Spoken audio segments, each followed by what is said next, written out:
What is up, everybody? Welcome to the podcast. This is Operation Smarty Pants, where our mission is to acquire knowledge and expand our minds. I am your host, Special Agent Ray, and today we are going to be talking about a very interesting part of the body. It is the one thing above all else that we need in order to survive. It is the thing that named itself the brain. Ooh. Thank you guys so much for tuning in. Stick around to the end of this podcast for some shout outs from last week's episode. We are going to get right into it. So this week I watched a documentary on YouTube. You can find it for free on YouTube. It is called Your Brain, Who's in Control? And it was created, put together, and published by PBS Nova on May 31st, 2023. So it is a fairly recent documentary. So this is, I believe, some fairly new information about the brain. There's some research that's been done within the past, 5 or 10 years that's given us a better and deeper understanding of how our brain works. And of course, PBS Nova has been around for a long time. PBS has been around for a long time.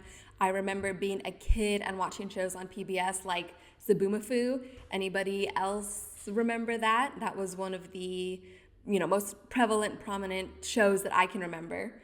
That was definitely educational. It was more entertainment. This documentary was more specifically, educational, knowledge-based. PBS Nova premiered way back in March of 1974. So it has been around for a long time. That is much, much longer than I have been alive. So it's one of the most well-known and respected science programs on television. So based on that, I think that we can, give some trust and some credence to what they say in this documentary. A lot of times science, and especially scientific studies and stuff, can be very biased one way or the other depending on who is funding these science experiments and science tests. And you can kind of skew it in a way to get whatever answer or whatever result best fits the interest of the person doing the study. But I don't think that PBS Nova or the people in this documentary were doing that. Everything seems very neutral and scientific to me. Nova has covered a variety of topics over the years, like physics, biology, chemistry, earth sciences, astronomy. The list goes on. And the aim of PBS Nova is to make scientific concepts more accessible and engaging to the general public. So makes these kind of high, complicated subjects easier to understand and hopefully make the information able to be received and comprehended by your, people like me, your simple lay person who, I work in an artistic field, so I'm not the most scientific person, but I was able to watch this documentary and I felt like I could understand everything pretty well. Hopefully I did, because I'm about to explain it all to you guys. So we will see how this goes. And we are actually going to split this documentary up into 2 different episodes. I felt like there was a ton of really interesting information packed into the 53 or so minutes of this documentary, and I think that there is a lot to talk about. So I wanted to make sure that we have plenty of time to talk about everything and to deep dive a little bit and go in depth. I also want to try and cut down these episodes a little bit. Several of the last episodes were almost an hour long, which I feel like might be a little too much. And I think that 30 to 45 minutes is a little bit easier to listen to and digest. But I don't know, you guys tell me what you think. I want to make sure I'm making content that you guys will and want to listen to. So the first couple of topics that we are going to cover in this podcast, specifically this episode, is about how the brain talks to itself, how the brain functions and works within just the scope of the brain. And it's going to be a little bit about, the brain-body connection. But some of this stuff is very interesting. We're going to look at your prefrontal cortex. We're going to look at what happens when some parts of the brain are awake and active, but other parts are asleep. We're going to look at what happens when you separate the right brain and the left brain, and how that affects your perception and your control of your mind and your body. So very, very cool stuff. We'll get into it. I want to start with some basics. So your brain is about 3 pounds. It weighs about 3 pounds. That's actually a little less than I thought that it was going to be. I think it feels like your brain is just such an important part of your body, and it carries so much metaphysical weight, I suppose, that you would think it weighs more, or it's a bigger thing within your head. But I'm pretty sure, if I remember this correctly from way back from high school science classes, if you put your 2 fists, like make 2 fists and then put them together, I think that's about how big your brain is. Right? Am I wrong there? That's pretty small. I mean, that does certainly fit in your head, and it has to go kind of underneath your skull. And some of us have pretty thick skulls. I'm sure you know those people. So maybe, the brain is a little smaller than you think it is. But 3 pounds is not a lot, considering that your brain controls your mind, your body, your emotions, everything like that. And your brain really does a lot for you. It is responsible for all of your automatic or unconscious body functions and actions. And then it's also the source of your conscious body functions and actions. Everything kind of has to, whatever you want to do, whatever you want to say, that goes through some part of your brain and then connects through your nervous system to your body in order to make those actions happen. So in this documentary, we are following a woman named Heather Berlin. She is a neuroscientist and clinical psychologist, and she set out on a journey to answer the question, what is driving our decisions? What is driving our decisions? Is it truly in our control? Is every decision we make, an action we take, is that something that is conscious and in our control? Or is it not in our control? Are things, like we said, automatic or unconscious?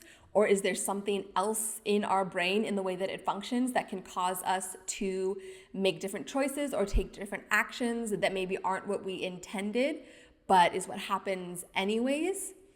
I know that me personally, throughout my life and growing up, there have been plenty of times where I'll do something and then a minute later I look back and I think, why the heck did I do that? Why did I say that? Why did I take those actions? What situation have I gotten myself into? I didn't want this. Why did this happen? So I'm sure most of us can relate to that, to sometimes we don't feel like we're in control of ourselves. And so Heather is asking, why is that? Maybe why do we sometimes not feel in control? Is that an illusion? Are we actually still in control? And it's maybe just a function of masking or denial within our brains. I don't know. It's super complicated. We kind of get to some answers in here, but there's also going to be some stuff that I disagree with. So it's going to be interesting. Very interesting. So we start the documentary with a quick look at sleeping and sleepwalking.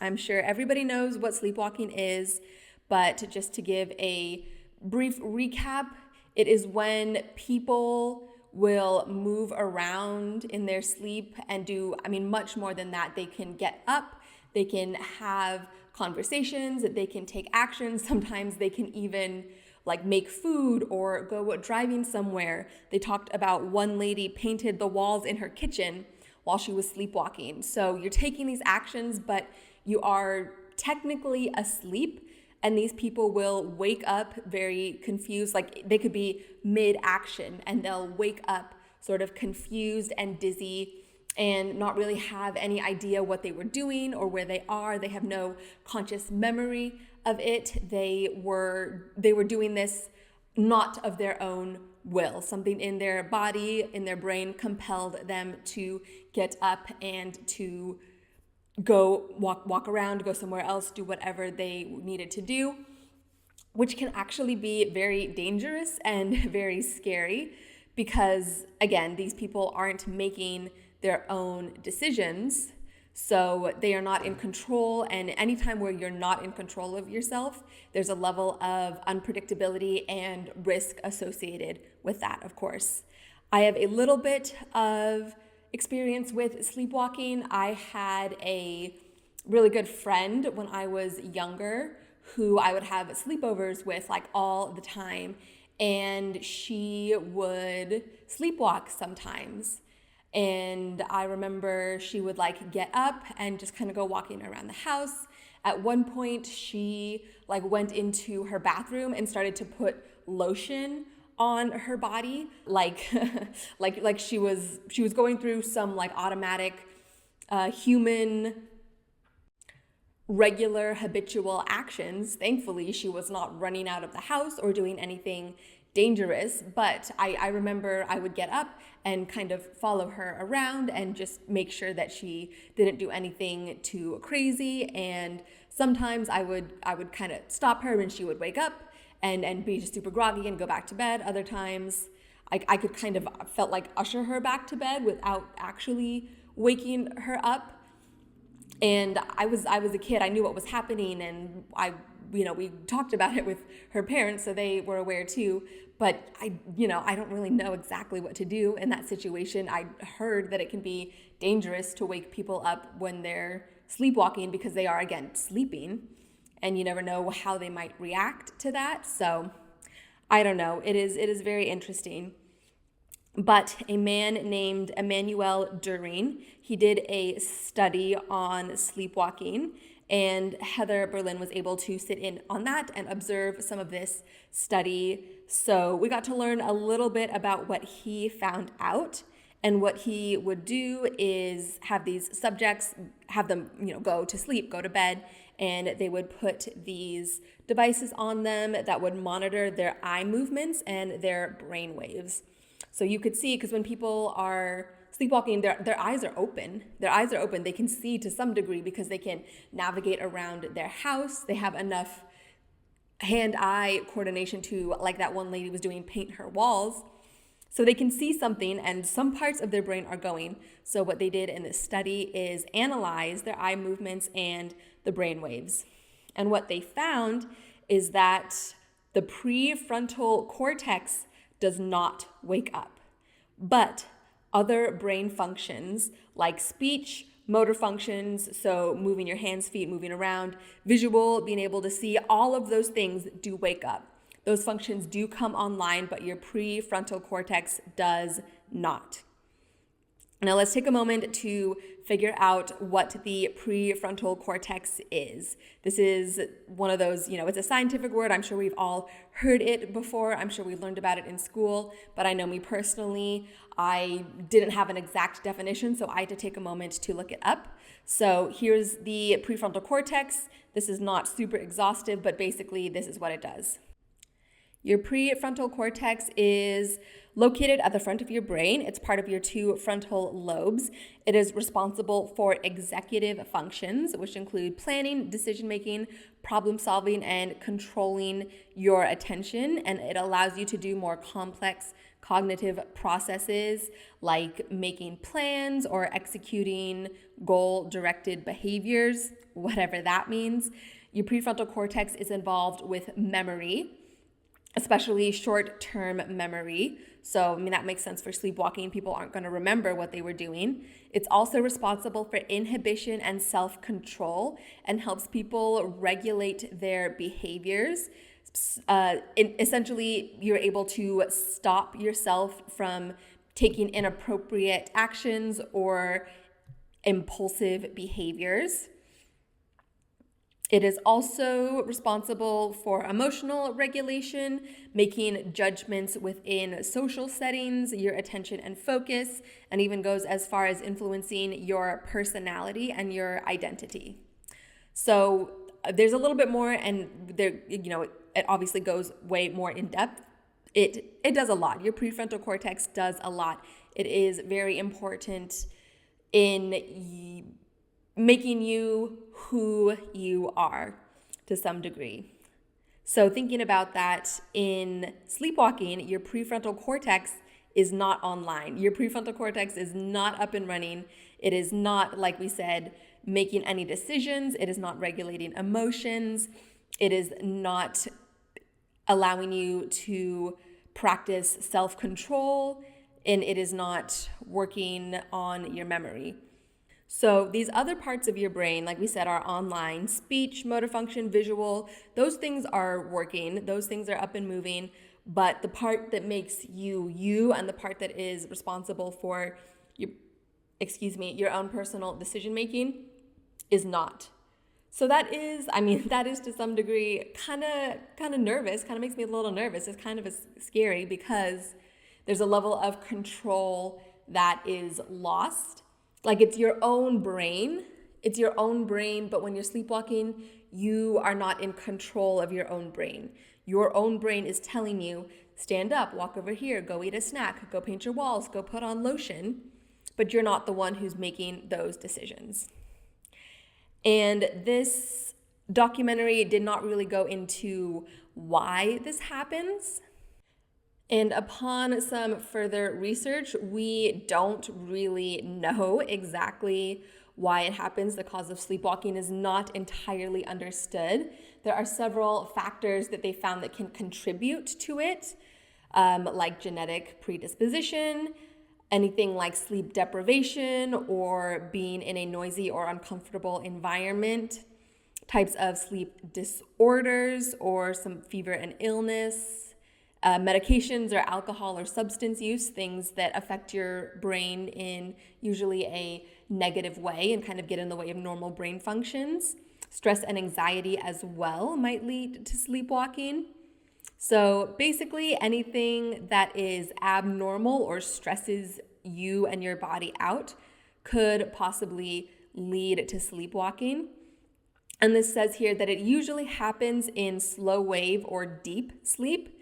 And during these stages, the brain isn't fully awake, but parts of it can still coordinate these complex behaviors like walking or talking.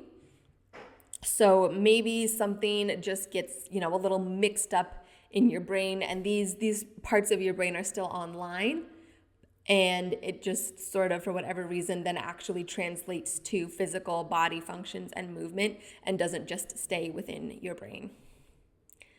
So I can't give you all the answers, but there's some answers. Hopefully you learned something about sleepwalking that you didn't know before. I know I certainly did. And from here, we're going to move on to another type of unconsciousness. This is induced unconsciousness under anesthesia. Am I saying that right? Anesthesia? Why am I heard this so many times in the documentary, I'm questioning it now. Anesthesia. We're going to talk about anesthesia and specifically general anesthesia. So that is when you are induced into unconsciousness. Your whole body, your mind is completely unaware and unresponsive, which means that you won't perceive sensation such as pain, and your body won't move around. You won't have, like in sleepwalking, you won't have those extra motor functions. All those parts of your brain are shut down, and your brain is moving so much slower. They showed sort of using an EEG. I forgot what that stands for, but it detects your electrical brain activity and shows it visually as waves. And you can see the changes in your brain waves when you're awake. They're very fast and very rapid. Your brain is moving, your brain is going, processing, thinking, what have you. And then when you're under anesthesia, then your brain waves get a lot larger and a lot slower. So it's really slowing your brain down and causing you to sort of lose control of both how your brain communicates to your body and also how your brain communicates to itself.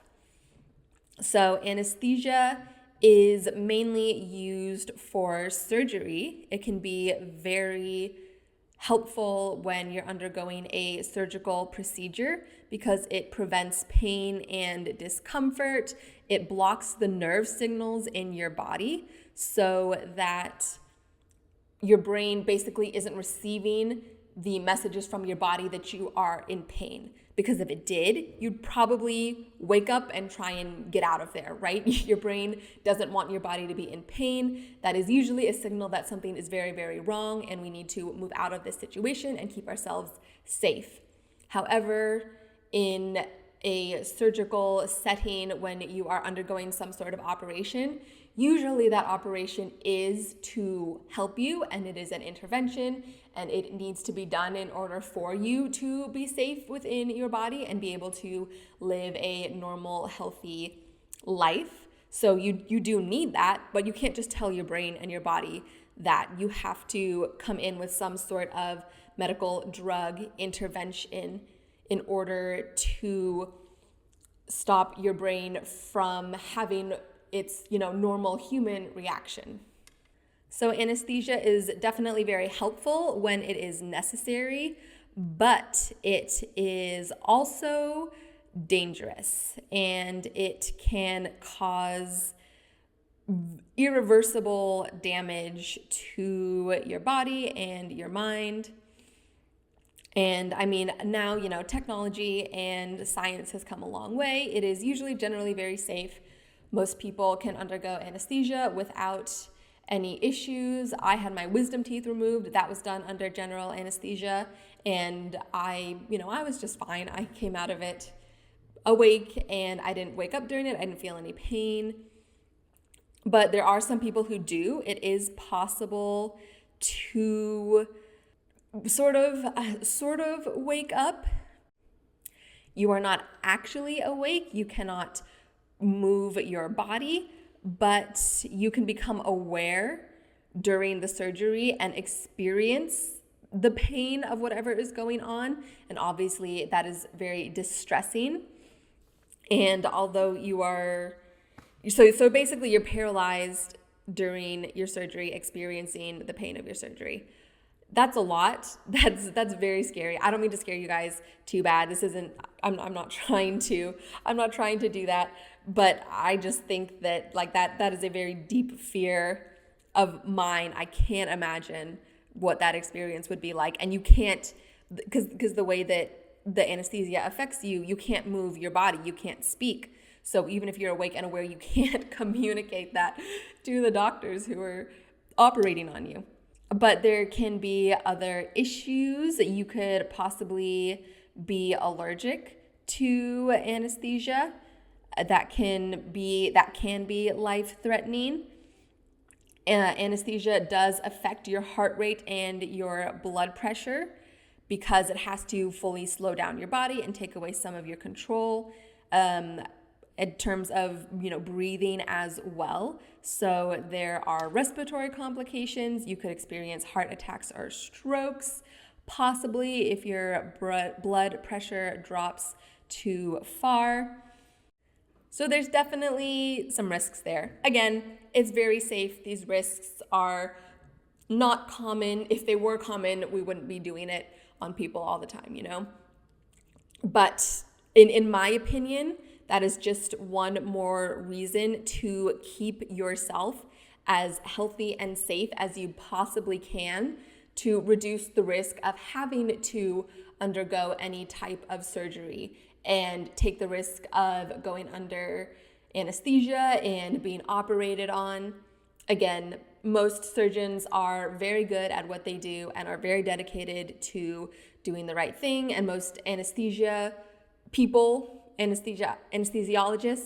I think that's the right word, anesthesiologists, again, are also very good at what they do. But you have to be, when you're in that state, you have to be very consistently and closely monitored and watched to make sure that your vitals are steady and that you're not undergoing any of these side effects during the operation. And I know just for me, the idea of putting my life and my safety in someone else's hands like that does make me a little nervous because, generally you don't really know these people that well. Like, yes, they're doing their job and they're getting paid for this. And of course, they want to do a good job. They're doctors and anesthesiologists because they want to help people and save lives. But again, like I said, it's just a risk. It's just a risk. And I don't ever want something like that happening to me. I don't ever want to have to take those risks. If something happens, if there's an accident and, I need surgery to fix something or to save my life, then great. I'm glad that surgeons are out there. I'm glad that these anesthesiologists can come in and help me to recover myself in, the best way possible. And this kind of goes back to what we talked about in Story of a Butt Lift, that I don't think that any type of surgery is appropriately elective. Like when people choose to undergo plastic surgery to change their appearance, it's not life-threatening. They're not fixing anything that's causing them pain or discomfort. It's just vanity and aesthetics. To undergo surgery and to put yourself under general anesthesia and take on all of these risks just for aesthetics, to me, isn't worth it. It's not worth putting yourself through that. And I mean, like we're looking at here, they're literally changing your brain. They're putting you in a state of unconsciousness that is more than just sleeping. So it is inherently unnatural. And I'm all about natural with myself, with the food that I eat, with the exercise that I do. So again, that's just my opinion. If you disagree with me, I would love to hear about it. We can have a nice discussion. But just learning about this and the risks of anesthesia and how it affects your brain just kind of solidifies my opinion that I have even more. All right, so there is one more topic that I want to cover in this episode, and that is what happens when the two halves of your brain are split and they do not communicate with each other. Now, this was very interesting. I'm excited to talk about this. I'm hoping that I can explain everything well to you guys because it was very complicated, but I'm going to do my best. And if I don't, then I highly encourage you to go watch the documentary for yourself so that you can hopefully understand and be able to explain it better than I can. Okay, so your left and your right brain are connected by something called your corpus callosum, which transfers information between the two sides of your brain. Now, I'm sure we've all heard that you have a left brain and a right brain, and that each side of your brain is responsible for different things. Like the right side of your brain connects to the left side of your body and is responsible more for creativity and visuals and stuff like that. And the left side of your brain is connected to the right side of your body, and that is more about numbers and statistics and is more analytical, things like that. So from your right side and your left side, your body and your brain are kind of jumbled up a little bit, and information that you experience from like your right eye and your left eye has to get to the opposite side of the brain in order to be able to then move, the right arm and the left arm, and that comes from the opposite side in terms of motor controls and stuff like that. So the corpus callosum is a large bundle of nerve fibers that sit right in the middle and facilitate the communication between the left and the right hemispheres, which enables the two sides of the brain to share information across to the other side in order to coordinate activities and motor functions. It also plays a huge role in integrating sensory data and language processing. And we're going to talk about come to that, like the sensory data and the motor functions in this section here, because when your brain is split, those things change. And they change in a very interesting way. So we'll get into it, but first I just want to give a little bit of information about why some people have split brains. It does not just happen normally. I mean, maybe it does in some people. I'm sure there's exceptions, but As you know, the exception proves the rule. So it usually happens as a result of surgery known as a corpus callostomy and is performed primarily to treat severe epilepsy. So from the little bit of research that I did about this split brain surgery, epilepsy affects both sides of the brain, both hemisphere of the brain, and by splitting the hemispheres and severing the corpus callosum, then that can help prevent the spread of epileptic activity from one hemisphere to the other. So maybe one side of the brain is experiencing an epileptic seizure, but then the other one is not going to receive that because it is split and not connected. And that can help reduce the frequency and the severity of these seizures. So it is usually done as a necessary medical procedure to help improve the quality of life and the safety of people who have severe epilepsy. Now, this does help with the epilepsy, but it also causes some other pretty interesting side effects. So what they did, one thing that they did was they had Heather Berlin. She did one of the tests that they give to these people with split hemispheres. I don't know if they give it to them, but or they might have just used this as an example of what people with split hemispheres can do.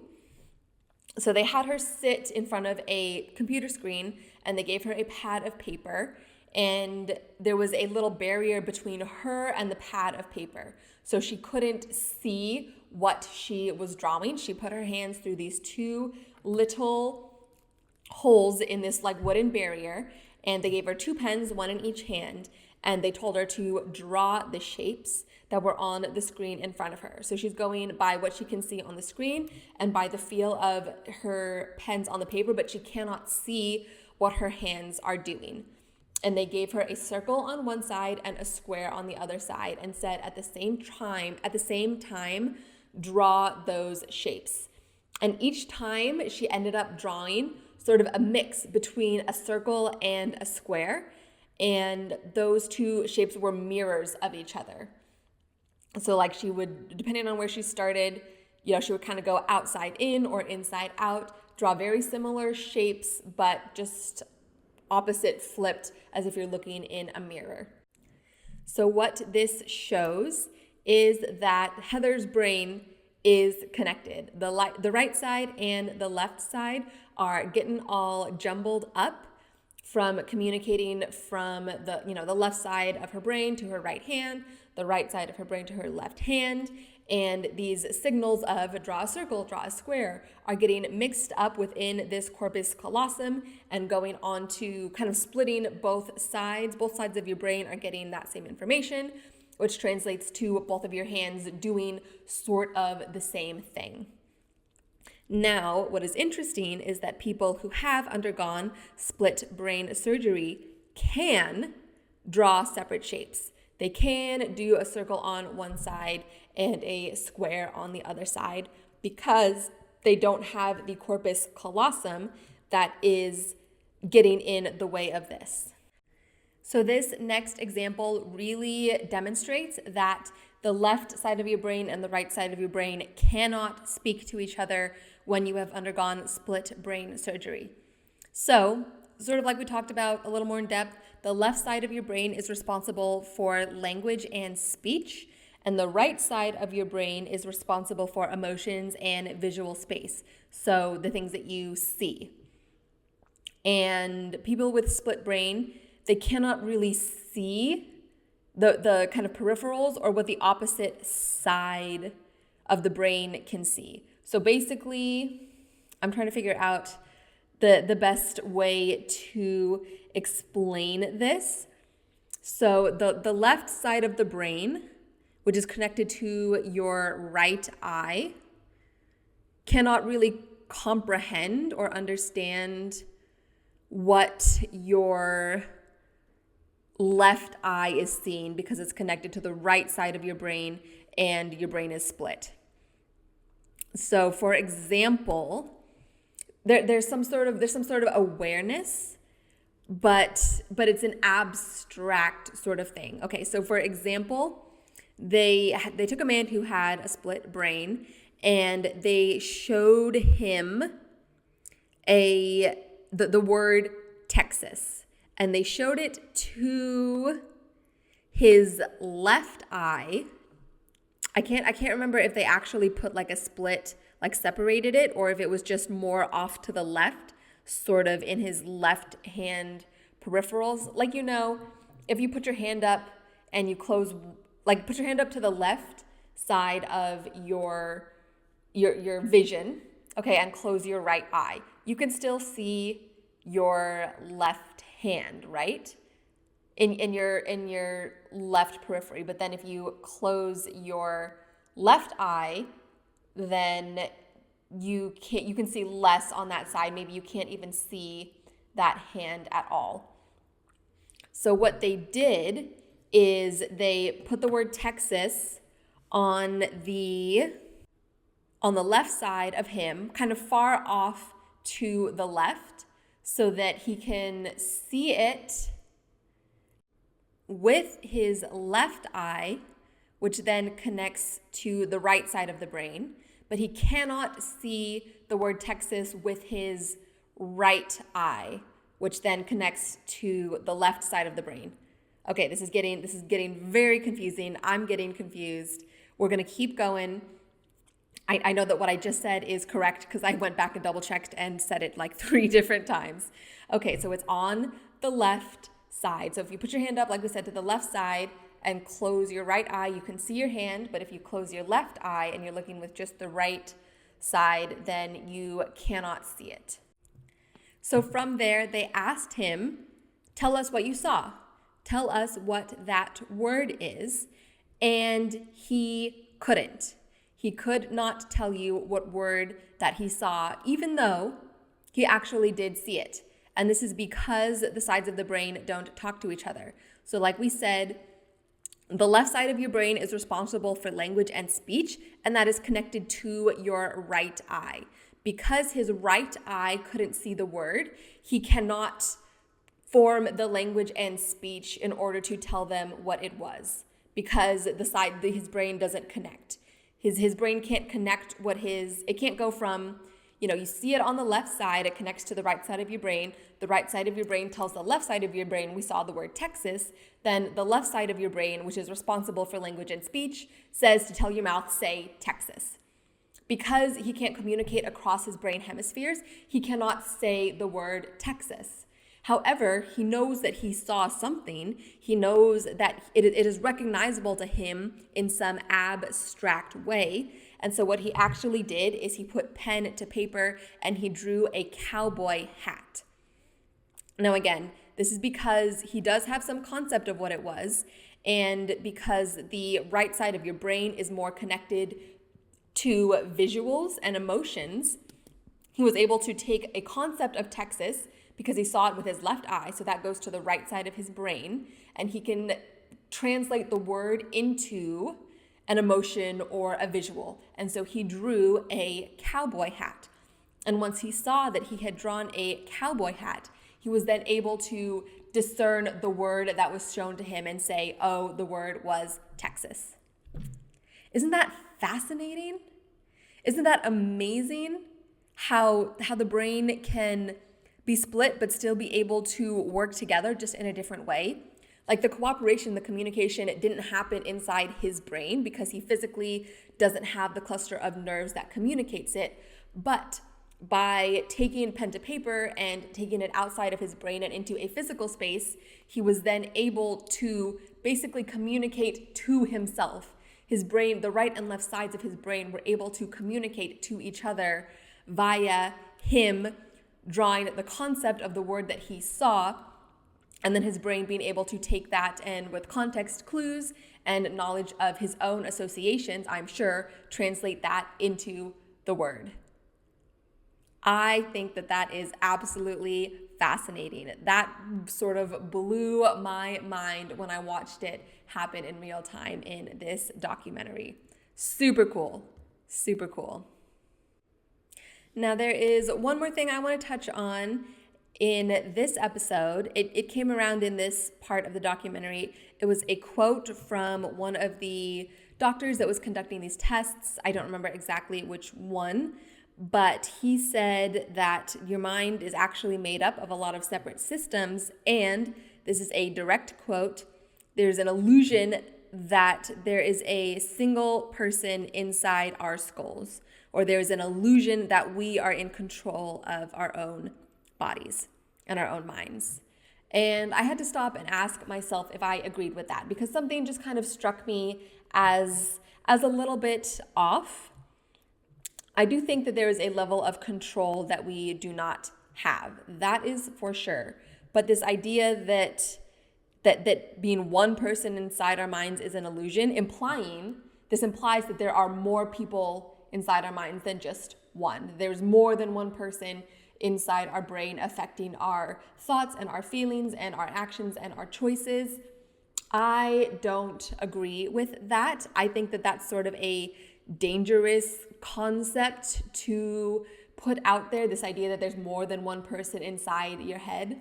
I mean, there are actual diagnosed neurological medical conditions where people can have dissociated identities or split personalities, and those are very rare, and that comes from a lot of hardship and trauma when you were younger. And so to just come out here and blatantly say, oh, everyone's not one single person, we all have different people inside our heads, that just kind of rubs me the wrong way. It also can kind of provide an avenue where people don't necessarily or try to avoid taking accountability for themselves and their actions, because they can say, oh, well, I don't have control because this other part of my brain did that thing. It wasn't me, or it wasn't, this one single person. There's another person in my head that's controlling my brain and controlling my body. I don't like that. That's a little far-fetched, and that just sort of takes away, again, not only accountability, but then also personal autonomy. Because if you can say, oh, I did this, there's this one thing that I did and it was maybe bad, but that wasn't me, that was this other part of my brain. Well, then you could say that about the good things. Oh, well, I didn't actually, perform this amazing task or do this, feat of strength or skill or whatever. That was another part of my brain. You're taking away from yourself in both of those situations. And I think it's irresponsible to give people an excuse for bad behavior, and I think that it is setting sort of a both dangerous and false premise about us as human beings, about who we are ultimately. We are each our own selves. We are each one single person. And yes, the brain has all of these different systems, and it does a lot of things unconsciously without our knowledge of what's going on. And there are times when, yes, we are not in control of our minds, our thoughts. Sometimes, like sleepwalking, we're not in control of our actions, but that doesn't mean that there's another person in our heads. It's still us. It's still us, one mind, one consciousness, one soul inhabiting these bodies. And there was a quote that was attached to this video on YouTube. It was the top rated quote on there, and it really stood out to me. It was said by someone, a weird username, RK-SU4HS. Just want to give them credit. They said, the brain is the keyboard, the soul is the musician. The brain is the keyboard, the soul is the musician. So basically, mind, body, spirit, mind, body, soul. Your soul is the thing that is in charge. Your soul is you. That indescribable, unreal piece of divinity, spark of consciousness, personality that has come from somewhere else to inhabit our minds and our bodies. And our mind is a tool. Our mind is a physical thing that exists in this physical realm that we are controlling to some degree, and that we are using and existing in, and we use our minds and we use our bodies to interpret and interact with this physical world around us.